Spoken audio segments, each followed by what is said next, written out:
The next project will be Rotkreuz Highlife by AM Architects based in Lucerne and presented by Jimin An. Jimin was born in South Korea, but she grew up in Saudi Arabia and New Zealand. After her graduation in Auckland, New Zealand, she spent some time in India, where she met Philipp Müller from Switzerland in the office of Studio Mumbai.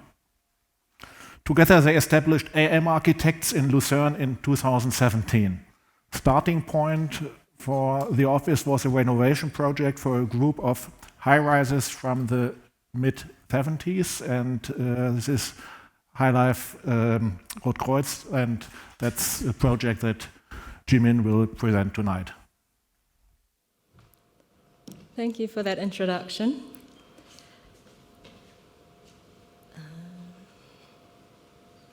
Back in 1973, local architects Ceferino and René Bigliotti designed 3 residential towers of 5, 7, and 10 stories, with a total of 54 apartments.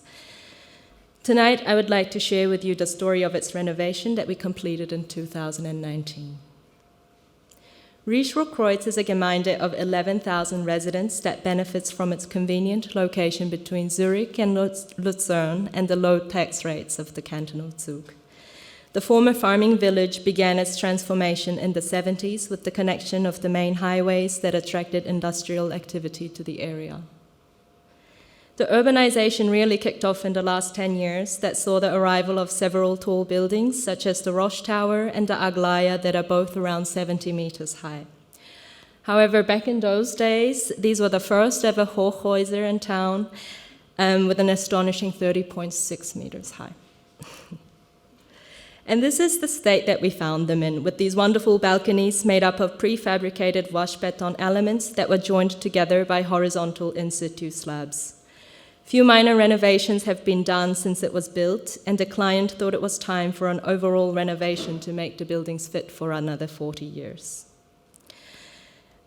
The attractiveness of the apartments declined largely due to the lack of a decent outdoor space. They were 6 meters wide, but with a depth of 1.3 meters, it was difficult to furnish it in a meaningful way, so the client wanted balcony extensions as part of the renovation.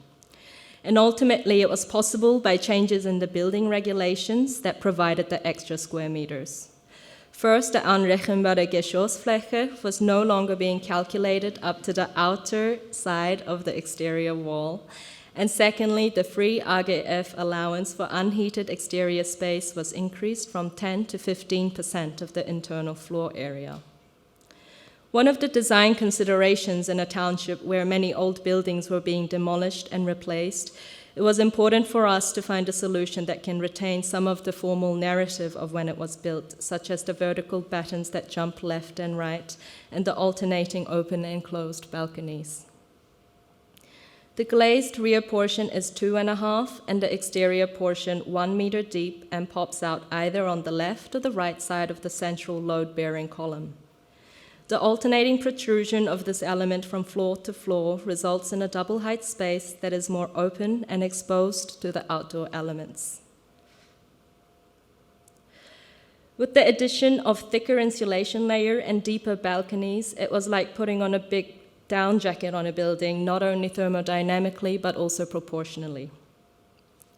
To counterbalance this, we again took the cue from the original building by creating vertical stacks of prefabricated concrete balcony and wall elements with matching colored aluminum rolladen. These stacks are broken up with contrasting Bordeaux red plastered segments that we have pulled up by a meter to provide a balustrade to allow rooftop access in the future. The winter gardens act as a buffer space to prolong the use of the private outdoor area from early spring to late autumn, as well as in rainy and windy conditions. On the outer balconies, there are built-in table elements and planters with an automated watering system. They are planted with Wildrebe that has such dramatic responses to seasonal changes, especially in autumn. The color of the leaves are almost identical to the red facade. We wanted the residents to be able to maintain a closer connection with the nature and a sense of grounding that can often be jeopardized when living in a multi-story building. The original slab was left as much as possible, as cutting it back further could result in the entire existing floor slab sagging into interior space. New holes were drilled to insert iron bars to connect with the new poured slab. And this cutting and drilling was the toughest part for the residents who stayed in the apartment throughout the construction. Apart from the noise and the vibrations, most of the residents are in their retirement and were often home during the day, so it was pretty awful to have the scaffolding all around that is covering the windows.